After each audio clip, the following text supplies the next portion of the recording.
What's up? What's up, guys? Getting in a live session for April here. Obviously, you guys know the normal routine with waiting a few moments, building some audience up, um, uh, let me know if the audio is good to go. I know a little bit of a spontaneous live video here. Normally, we do like a little schedule, but wanted to just kind of wing it and see what happens. So let me know if the audio is good, if you can hear me loud and clear.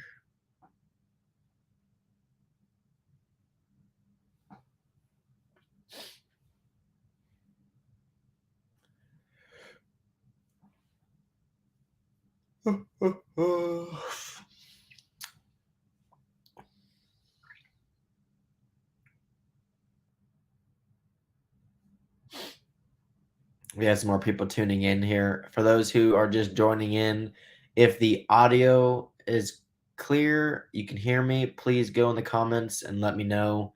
We're going to wait a few moments to kind of get some more viewers in here, give people a chance to see what the latest and greatest is. It's going to be going through the last couple events. Would have to go back and see exactly what I actually talked about last. So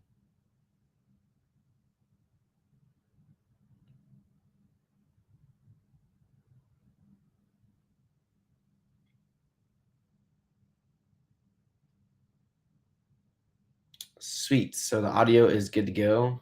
Jim Silva in the house. What's up, bud? Thanks for tuning in here.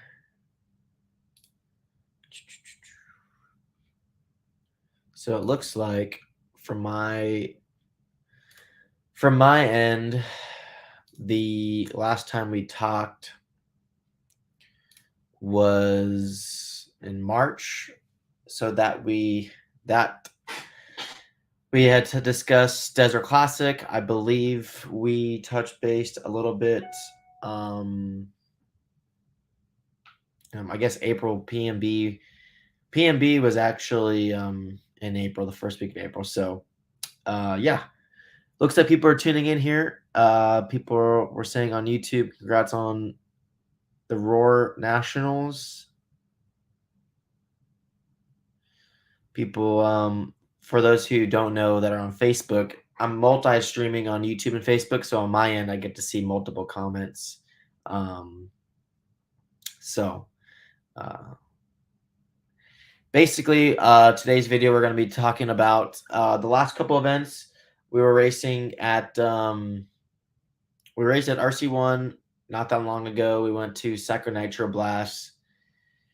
And then from Psycho Nitro Blast, we ended up doing the Roar Nationals at the Roar Carpet Nationals at Beach Line in Florida, Cocoa Beach.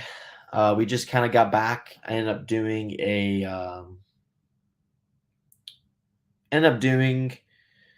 we ended up doing a lot of testing from RC1, doing some preparation, doing some testing with the two-wheel drive. Mostly, we did a little testing with the stadium truck. Got some stuff done with the four-wheel drive. There's been a lot of crazy stuff going on. Shocks upside down. So there's just so much information going on with kind of the new Kool-Aid stuff happening. So we ended up doing a couple of cool videos for you guys that were just posted. Going to be starting off with the RC1 event. We did a Shocks upside down video talking about what it's doing, what it kind of the theories, how I'm installing it, and um, what are the benefits when and where you want to run it. So for those who are tuning in, most likely that for those who are running on dirt or not carpet surfaces, you're probably not necessarily wanting to do the shocks upside down because I do think it makes a little bit less traction.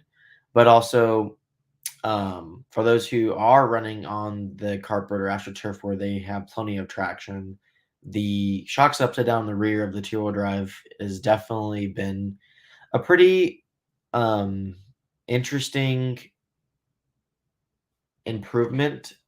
When I say interesting, it's more or less on the end of being better in areas, but at the same time, you have to do a little bit of tuning with the vehicle.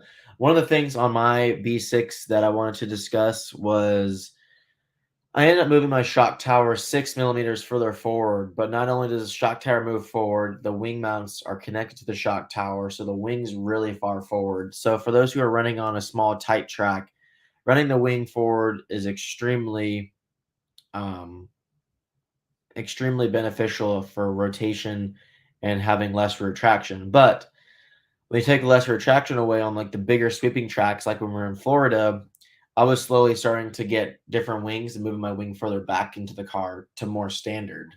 And this really helped the car stability, the ease of drive, the jumping, and also still keeping the benefit of running the shocks upside down, which, in my opinion, when you run the shocks upside down, it's not because it's a low CG, it's because of adding the more unsprung weight to the arm, to the wheel.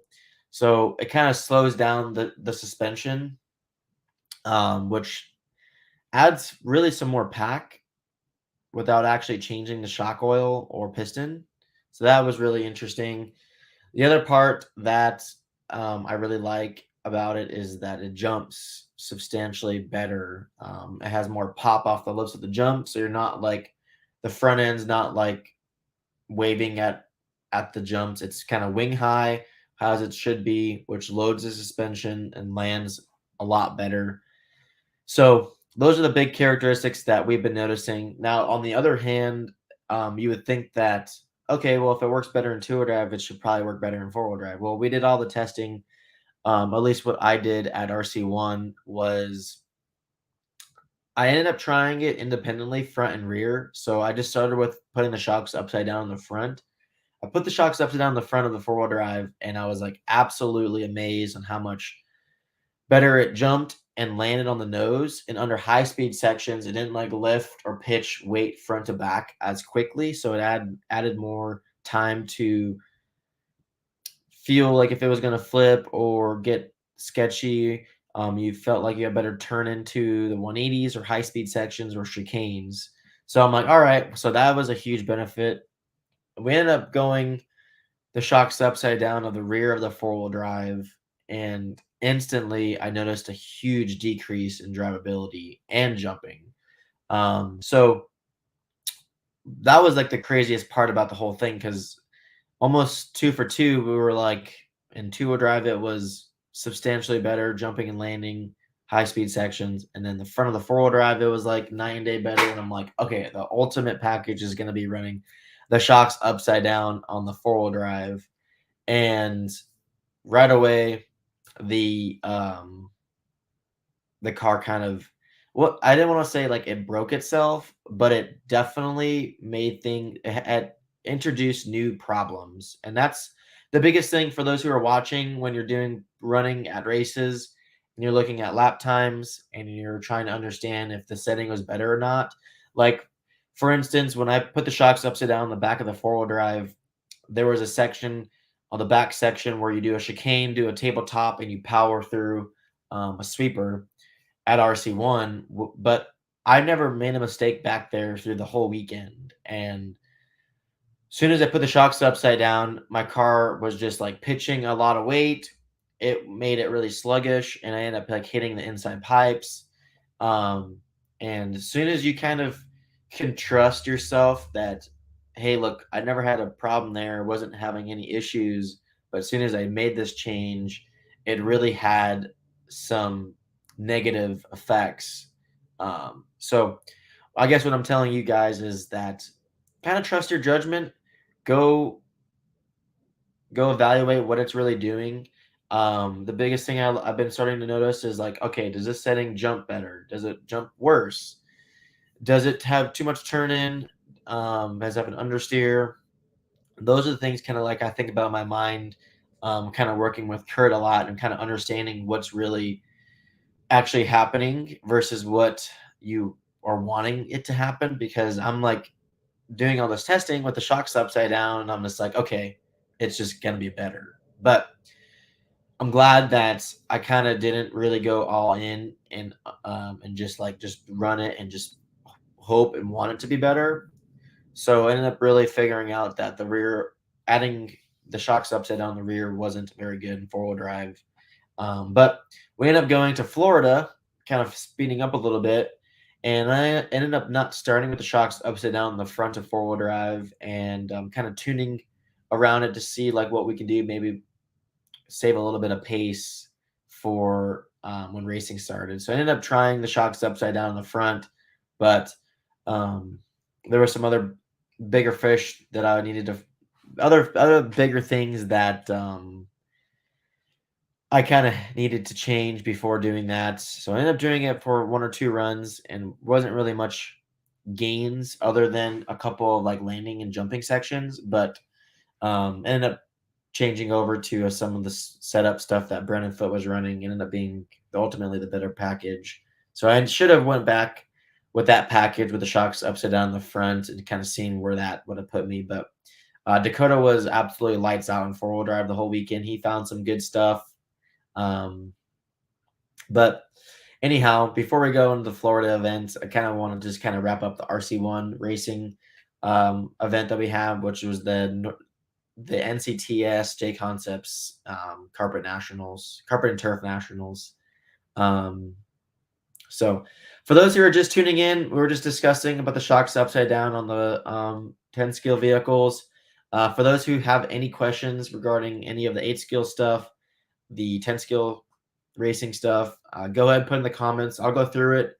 I see a couple people tuning in. We have Doug Lavere, the new stadium truck 13.5 champ in the house.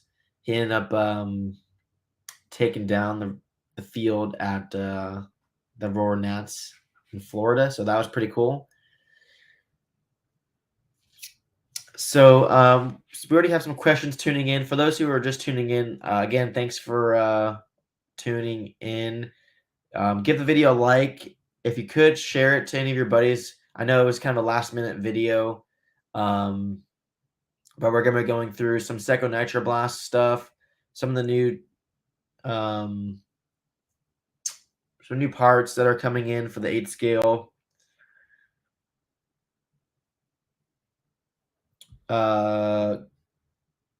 Greg's asking short chassis or long chassis on carpet, specifically RC1. So this is a good question. I'm running the short chassis. I have my arms back. For me, the short chassis is just the most balanced for right now. I've been pretty committed to it. Last year, I had my best result last year at the Florida Carpet Champs. I thought I was the closest I've ever been to Dakota, and then working through this year with some of the changes and updates that we've been doing, I've stuck with the short chassis, and we really nailed on the package at the Nationals this year, which was freaking awesome. Aiden's been back and forth a few times with the short chassis and long chassis. Dustin's been back and forth with the short chassis and long chassis. I think they're both on the long chassis. They're a little bit more crazy than I am. I really believe that the long chassis or the short chassis is kind of a little bit quicker. I think I don't want to comment too much because I haven't ran the long chassis. Maybe if I would have had the same package I have now, but with the long chassis, I could have gone even faster. We don't know, but I was just trusting my testing that I've done over the last year and a half, and I just kind of stuck with it. The biggest thing is just sticking to something and just working off a baseline is the biggest thing. So when you're changing chassis at the track, you're definitely not helping your cause. I definitely don't think that if you're struggling, if you put on a different chassis length, you're not going to go from struggling to hero. That's kind of my rule of thumb.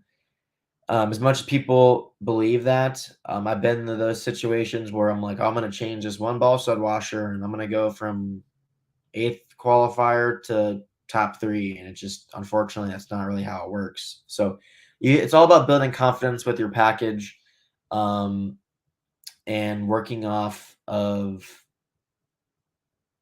the results you've previously had or gotten, making small tuning adjustments, figuring out and evaluating if this is the right direction. With carpet or dirt, or mostly carpet, the lap times are always fairly the same. Like Aiden went back to RC1 after the NCTS was over and was like basically running the same lap times, if not faster. So you can kind of really get a good judgment of like, all right, well, here's my baseline.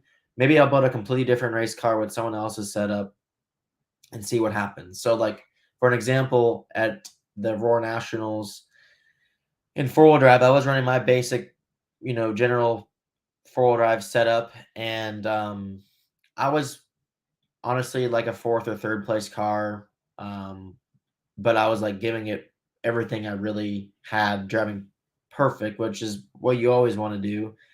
And I was crashing too, so that's a sign that the car is just like on edge. So I ended up switching to Brandon Foot's full four-wheel drive package, and I ended up gaining like 2 or 3 tenths on my hot lap, which is honestly, if you can find 2 or 3 tenths on your hot lap on carpet, that's like significant improvements to like the car and comfort level for the driver. So as soon as I was able to run those kind of lap times, I was like, okay, this is the best baseline to work with. I'm going to work around this, figure out. Then there were so much things that were changing. I changed my rear length that was shorter. I changed um, the front hex. I changed the front pivot width, which we'll get some setup sheets posted for you guys. And I kind of wish I would like to have found what was mainly the magic part. Since I changed so much stuff, that was the more challenging piece. It's like, crap, like what made this, what exactly made this go faster? So, and there's things that work together as combinations um, to help with things going around the track, jumping and landing, and um, those are the kind of things that you need to pick up on. So back to the long chassis, short chassis. I ran the short chassis. I'm probably not going to build a long. I'm not going to race a long chassis car until I'm going to probably build two carpet cars. Um, and the next time I go out testing, I'll have both identical and kind of run both cars and see kind of where we're at. That's kind of the biggest difficult challenge is that when you're doing carpet testing, you kind of you can go all out. You really need like four cars to really do some serious testing, which that's kind of what we do. That's what we're doing for a living, and trying to you know, get the most out of the product and figure out for you guys to go have some fun and do well. So,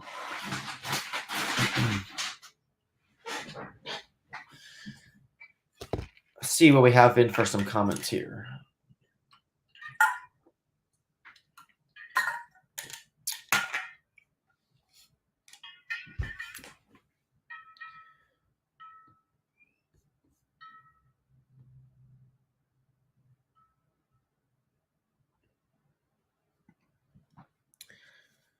So Taylor's asking on the RC8 T4E, if you switch to the universals in the front, will the stock hub bearings work?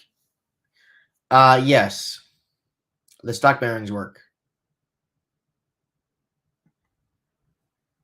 And I think we're working on some new the pill inserts. Um I'm not sure if you're breaking pill inserts in the upper shock tower. I don't know if you can let me know on that What's up, Clay?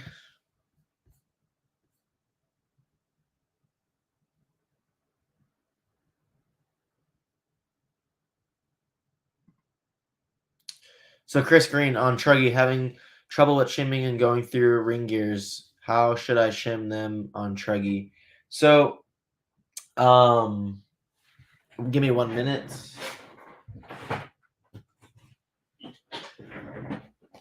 For people with 8 scale, I am using the shims that I got from A Main Hobbies. You can see the part number right here. Um, these shims replace the bigger diameter shims that go on the outside of the bearing. These shims actually go before the bearing goes on, which pushes the bearing out towards the diff case. And what ended up what these allow you to do is shim it actually tighter. So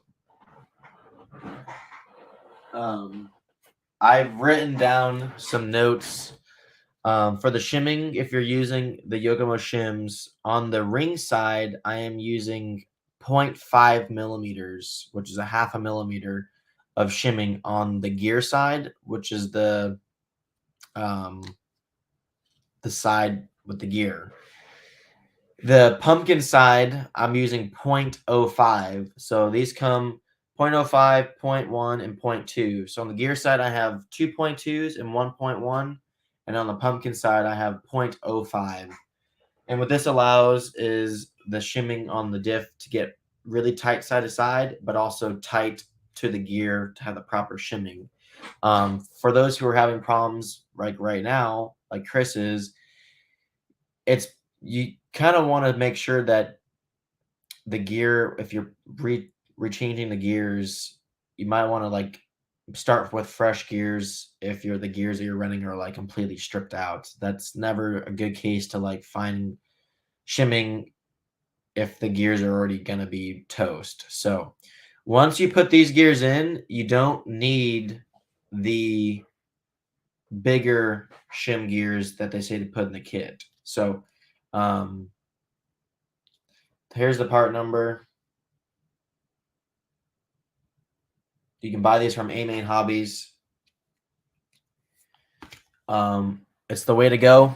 It's the best way to shim your diffs. I do buggy and truggy. The buggy shims, I use the same 0.5 on the gear side, but 0.1 on the pumpkin side.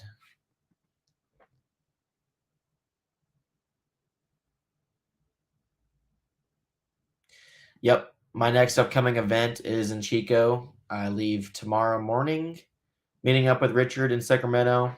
Gonna drive over, do some practicing, qualifying on Saturday, racing on Sunday, and fly back to Vegas Sunday night, and then we're doing Silver State that next week.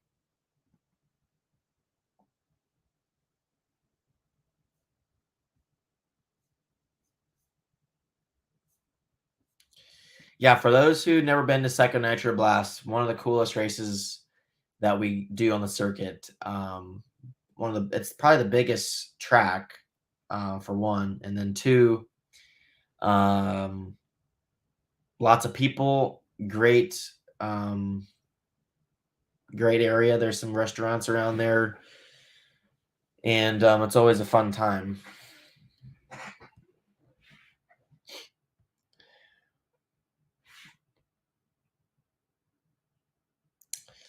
The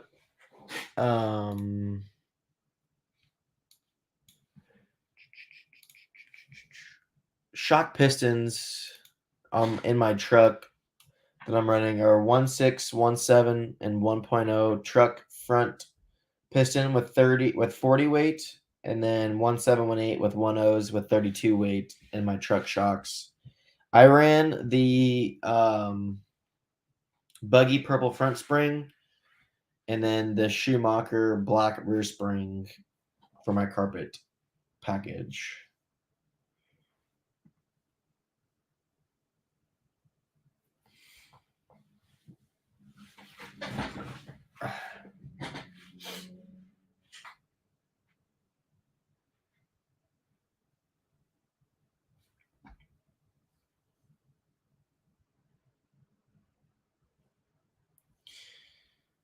What short chassis pivots more? Yeah. People are asking what choppy main rotor do you recommend for 17.5 and 21.5? Um, I've been running. I've used when I did the motor testing just the stock rotor for the 17.5 and 21.5. I don't change the rotor. Kyle Holmberg's agreeing that the foot setup was pretty dialed.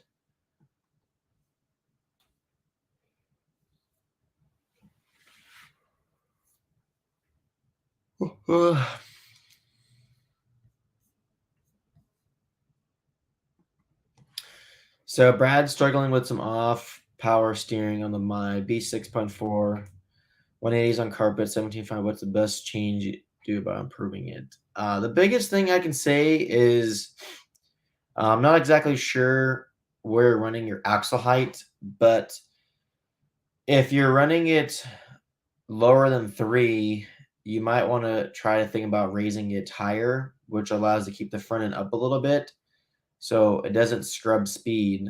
Um, Also, too, the front ball stud mount here.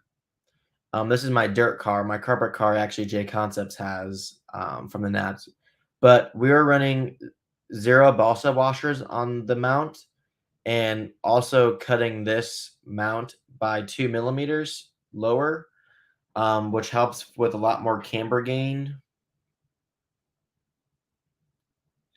But I'm not sure if you're asking if this is saying for carpet or dirt. That's for carpet. Um, for those who are running on, if you're asking for dirt, then maybe you need to lower your axle height to 1 or 1.5.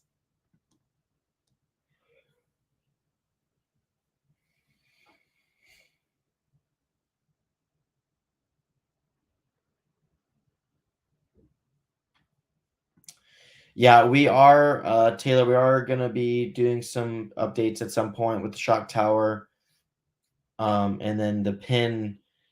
We found out that you can actually run a longer hinge pin if you cut a rear hinge pin 1 millimeter longer, which adds some more meat into the pill inserts for some more support. That's going to be a huge improvement as well. So we are on it.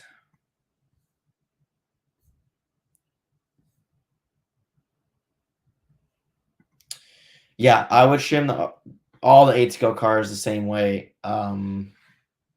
These shims definitely huge improvement.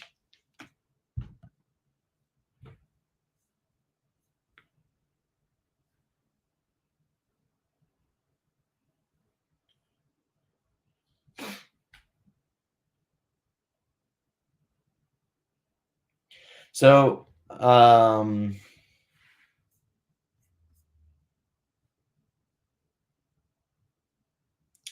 yeah, Brad. Yeah, check out that front ball stud mount. Try cutting that down 2 millimeters with the Dremel. No ball stud washers, axle height 3, and that would have a ton more camber gain, which should allow the vehicle to kind of get in and out of corners a lot quicker.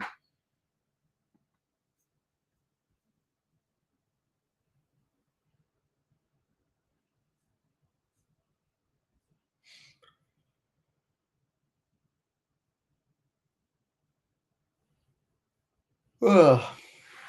You're doing a little yawning. I don't know why. Jeff Todd in the house. Thanks, boss. Always appreciate you tuning in, giving your support. So thank you.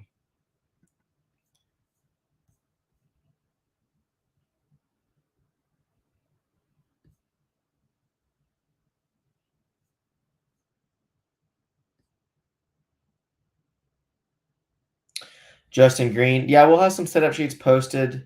I mean, more or less, I've been running the same setup from Hobby Action since last year's INS finals, which is posted. But yeah, we'll get some stuff out.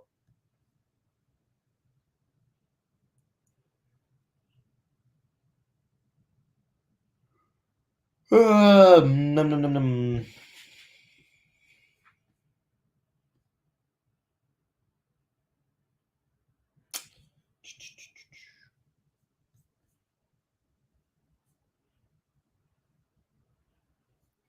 Yeah, good question, Jeff. Honestly, the base package that I ran at RC1 is exactly the same that I ran at Beachline. I made a diff oil adjustment in the rear. I went a little bit heavier in diff oil, and I ended up running. I ended up running the what was it?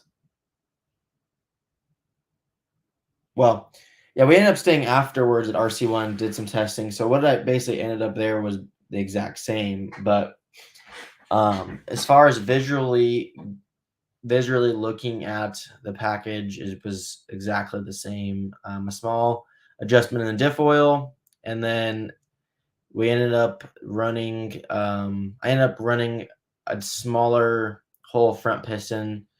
Would help that helped my jumping and landing purposes at Beachline, just because it was a little bit more higher speed. My front dampening was pretty soft, so I ended up running a 1.5, 1.6 front piston with 32 weight. Where at RC1, I was running a 1.7, or sorry, a 1.6 front piston with 35.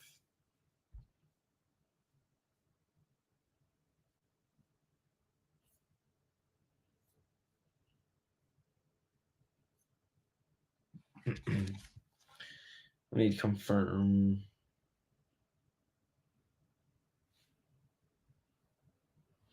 Yeah, 32 with 1.5, 1.6 in the front, middle hole in the front arm, and with the purple front spring. So most people have been running the outside hole in the front arm on carpet. Again, that maybe for Brad, you can try the middle hole in the front arm. You'll have to change your front eyelet from +2 to 0, the same droop number. So 22.5, I think. Um,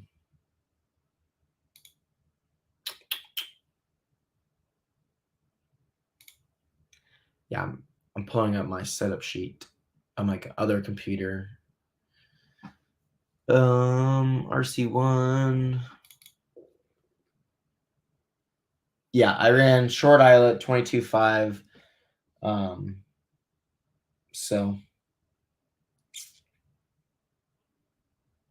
I ran 45, basically 60 and 30K mixed diff oil at RC1, and then I basically ran um, the full thickness.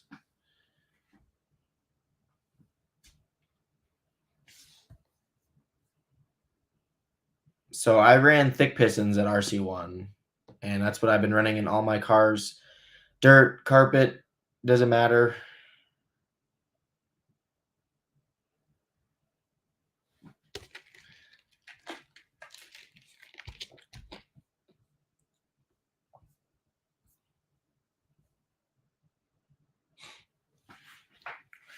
So for those who are tuning in now, we just kind of went through a bunch of carpet stuff, um, talking about upside down shocks, and talking about RC1, Florida, Beachline Nationals.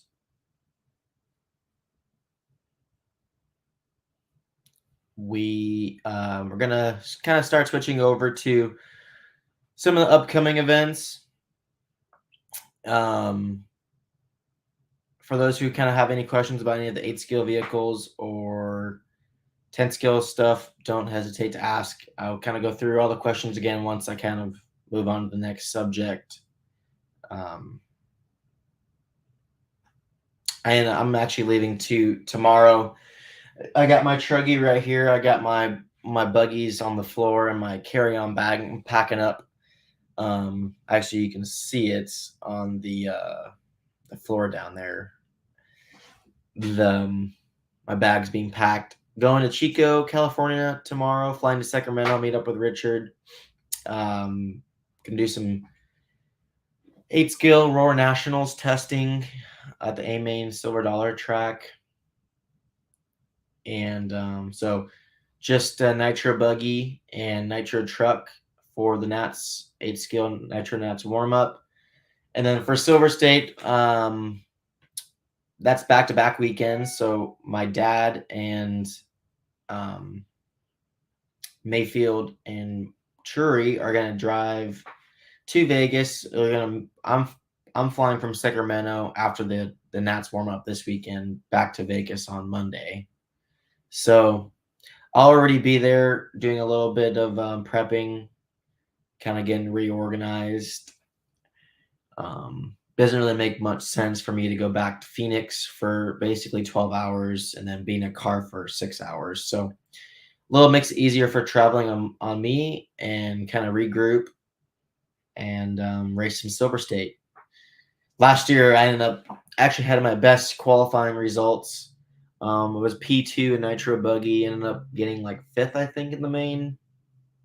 It's pretty bummed. I had some pretty bad mistakes on my end. My car was pretty good, a little rigid last year, so we think that some new technology that we have in the package will make it pretty fun to drive and get in the bumps. My car at Second Nitro Blast was really good, just kind of caught me off guard with the grip and the shock oil being too thin and diff oil being a little bit too light. So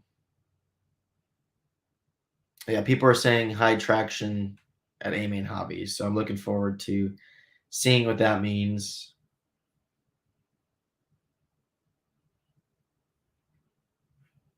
Yeah, when it came to main time at PMB, I ended up still going out with green reflexes, but I ended up switching to blue rehabs because the grip was really high and my suspension was just so soft. So, um, yeah, I needed some more stability.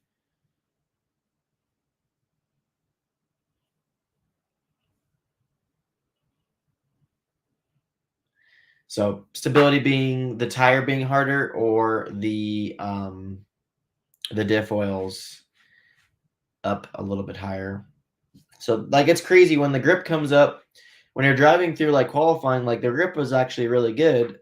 Um, and I can notice when I was like, landing jumps, it was like super plush. And then when the main came around, like in the warm up, like I'm going over jumps and like my suspension's landing and just crashing through. You can almost like feel it and hear the chassis hitting by the dirt top surface being more abrasive. It really makes like the suspension and diffs work so much more. So that's something like that Silver State actually can do too. It's like it gets more bite as the race goes on, or more abrasive. So you need to make sure your car is comfortable to drive and also set up for seeing a couple different conditions through the weekend. So as soon as you start seeing some rock come up, that's really how you know that, all right, time to go up on shocks, time to go up on dips.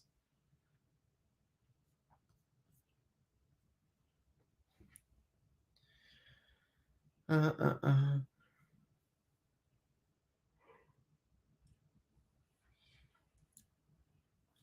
So I'm going to be running my white bodies at Silver State.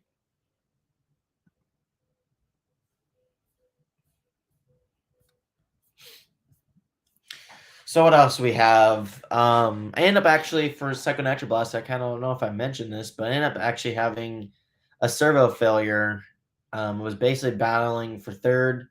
I still had 2 Joker lanes left, which would have put me third overall on the podium with my really, really, really bad start. But it would have been a good battle. Obviously, it wasn't ever a guaranteed third, but I think Brandon Rose and Mayfield ended up using all their Jokers, and I still had my 2 left. So, yeah, it would have been nice to kind of have another solid result. I feel like our stuff's been so good and haven't really been able to show it. So we have a new chassis coming. I know a lot of the team drivers were able to get that. And we should be releasing them very, very soon. Um, the new chassis basically moves the engine and radio, the engine, center diff, tank, and tray all back 10 millimeters. Um, it just shifts the weight back and has a lot of new characteristics of adding a lot more rear traction, gets more weight on the rear tires, and you definitely opens up a whole new Pandora box of tuning the car. Um, tuning the car differently than we've ever been able to do it. Changes the weight bias more towards the rear. You can make the front end a lot softer now. You can make the rear end a little bit stiffer. So some of the biggest things that we've done was kind of you can change some of the front valving in the front end. You can run a lighter front spring, and then the rear, I've been running like the black springs in the rear for like medium low traction, and then if it's like higher grip, which I haven't necessarily seen the higher grip stuff quite yet, so I would say green spring would be the next step up, which is what I ended up running at the TNR race. So the grip there was actually decent. Um, Knowing what I know now, I probably would have ran black, but I ended up still getting the job done with the black spring at TNR, which is Thunder Alley. What else we have? Yeah, so the A-Main Hobbies track, we actually already had a Nationals there in 2015, I raced that Nationals, which was hard packed. And they're saying that it's going to be very similar to that for the warm up or basically this coming Nationals as well. So that'd be cool. I'm looking forward to getting a rematch. I ended up having a stupid problem happen. Someone crashed on the straightaway and they didn't call it out, and I ended up breaking a shock shaft. Bad racecraft on my end. I definitely should have saw it and been patient to go around it. That was 2015. I was like 15 years old.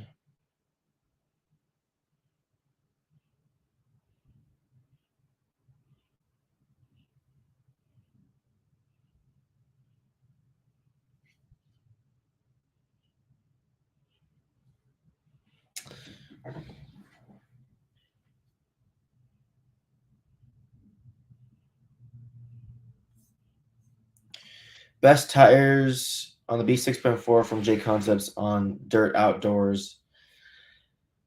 Well, they have a couple new ones. I'll go on their website and I can tell you.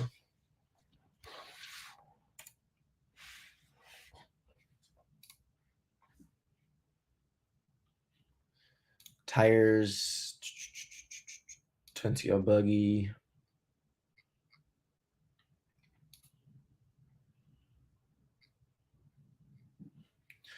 Depends if it's loamy. I know like the double D's are still probably one of my favorite tires. Double D's for outdoor, or actually the Sprinters is probably the latest and greatest tire.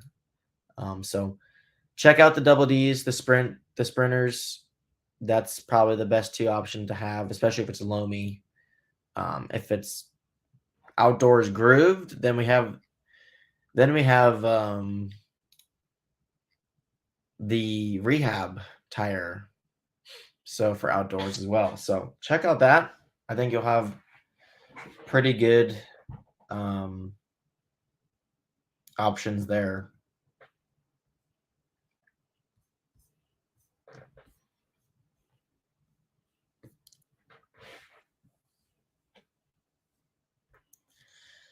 Let's see what else we got.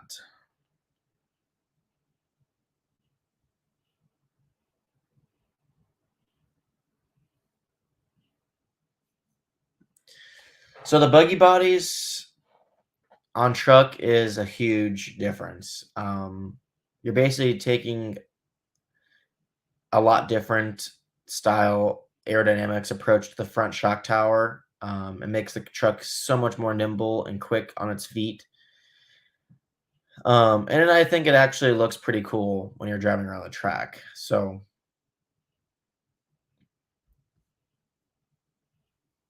Definitely the latest and greatest. Sweet. Glad you got it all hooked up.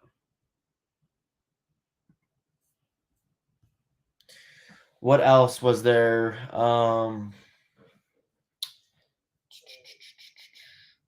The I'll bring out my 8 skill buggy.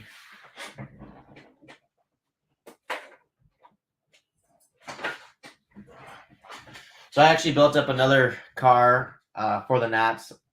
Got this thing decked out with the Kashima coated shocks, aluminum pillow balls, aluminum pivot balls for the turnbuckles, carboner shock tower. Obviously, I got my Super Veloz Reds engine.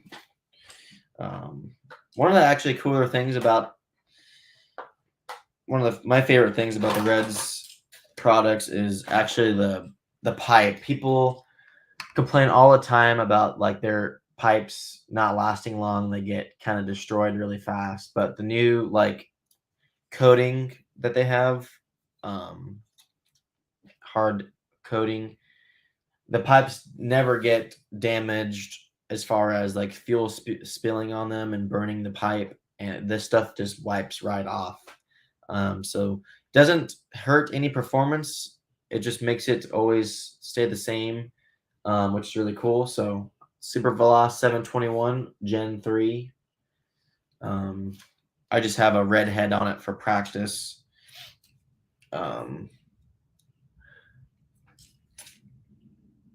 Sawbox servos getting decked in. And then, yeah, this is the updated chassis, new factory team chassis that we're calling it got the titanium screws. So yeah, I kind of ran it on the street outside a little bit. I had to get it a little bit scratched just so get that out of the way. I was doing some jumps on the curbs. So this will be my Nationals car. Once I do a lot of the testing and running at Chico, I'll basically put this on the shelf and save this for the Nationals just so I won't kind of mess up the car setup. Give me 1 second. I actually have to plug in my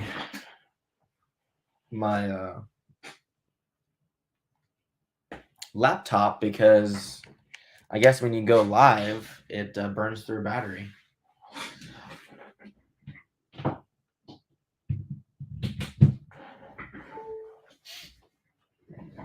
So you guys are plugged in now. You're not going anywhere. So I got So I showed you guys. I've been running the Reds clutch, which I've really been liking. It's a 4-shoe aluminum clutch, which you can also do a lot of testing with the stock associated clutch, which I do think is really good as well. But for whatever reason, I feel like the engagement and the material of the clutch bell, and the shoes that the Reds clutch has actually just makes like the engine sing a little bit more with the Reds engine. I don't think it's like specifically only a Red engine thing, but for whatever reason, I think the Reds clutch is like extremely smooth, but also provides great feeling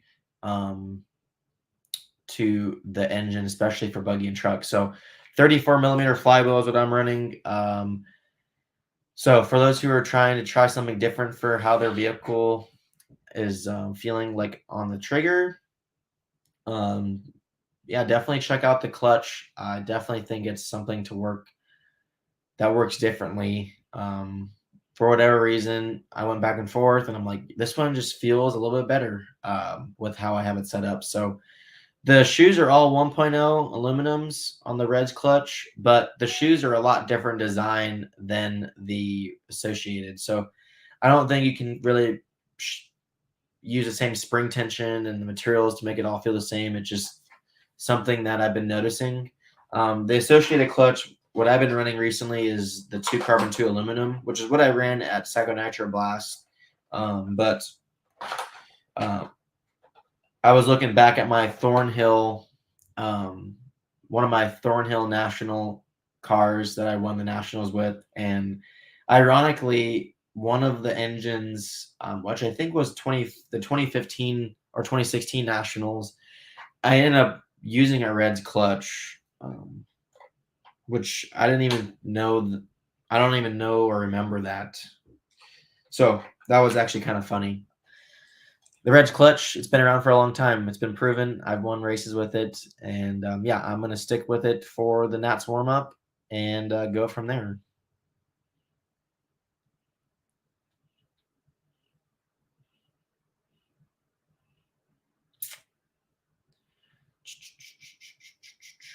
What else? We got some setup sheet, some setups, some questions.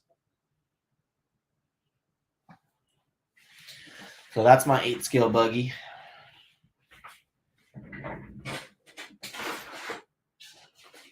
Now I want to talk about the wings and the aerodynamic stuff. I'm taking both wings to Silver State and the Nats warm up. At Fear Farm, or sorry, at Fear Farm, like out here in Arizona, I was running the bigger Razor wing, but like going to Paris, the dirt track, like running this wing outdoors was like really, really good and preferred over the Razor. But then when we went to like the smaller track at DNC, we ended up running the Razor wing, which was definitely more preferred. And then like the indoor races, the Razor wing has been pretty much dominant with the downforce. Just seems like the Razor wing, when you're off power, it has a lot more drag because of the bigger gurney in the back, which kind of always keeps the rear gripping the dirt off power. And you really can't replicate that with the 8-scale car because there's no drag brake. But you can have drag by just downforce with the body or the wing. And this seems to really help with that. But the really high speed tracks, and if their grip is good, the F2I wing is basically kind of a no-brainer as well. So I got both packages. It's also personal preference for those who are just looking for maximum traction. I believe that the Razor wing makes the most traction. People might think otherwise, but that's basically the stuff that I've learned. And adding the holes in the back is like really critical too, especially since this has so much gurney lip. With this wing, I cut the lip off with no holes for rotation. So yeah, I got both.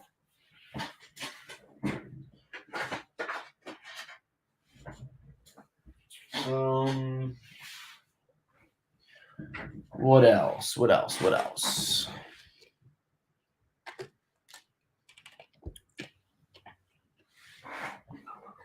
Yeah, basically after I'm done with the live video, got to do some packing. I got to pack the trailer for my dad in Mayfield a little bit because I'm not gonna be here, and got to get some stuff put in the trailer for Silver State, and then I got to pack some of my clothes and bags for the Chico warm up.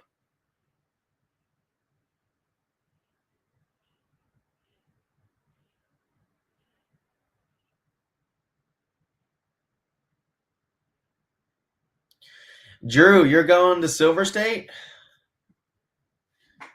That a boy.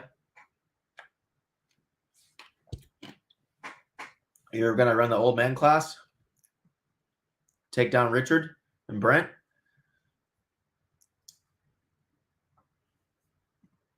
That's what I like to hear.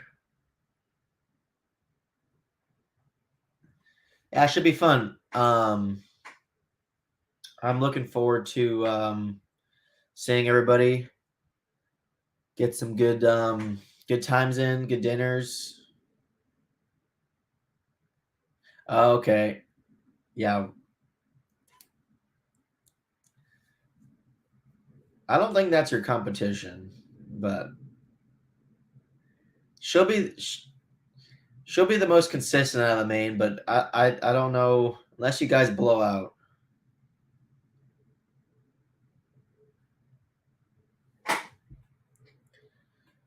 So, Cam, we were just talking about a new chassis coming pretty shortly that we've been running a little bit. So, keep your eyes peeled. Drew, when do you get in for Silver State? What day?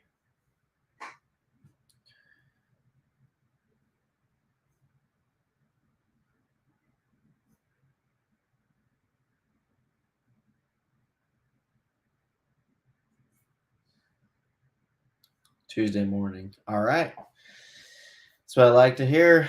Serious racer.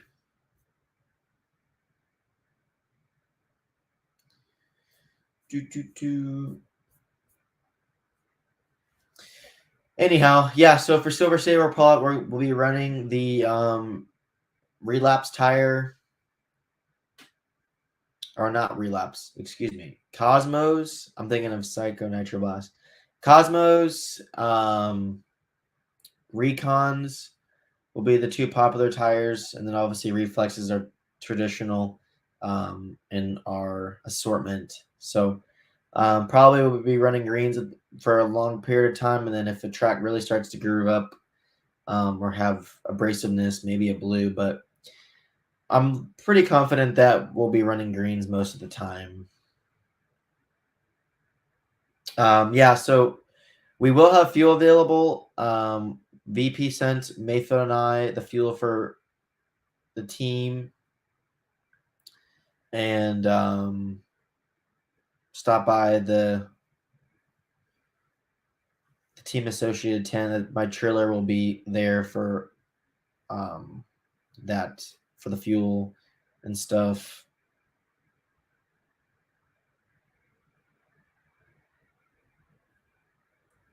I do think that the rear chassis will be good for the high bite. It doesn't necessarily change on how the vehicle is going to work on high bite, because it just takes a little bit weight off the front tire, so you're able to tune the front end a little bit differently to then rebalance the car for the high grip tracks. So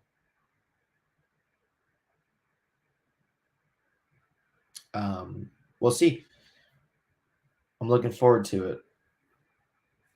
Anyways, guys, that pretty much does it for the live feed.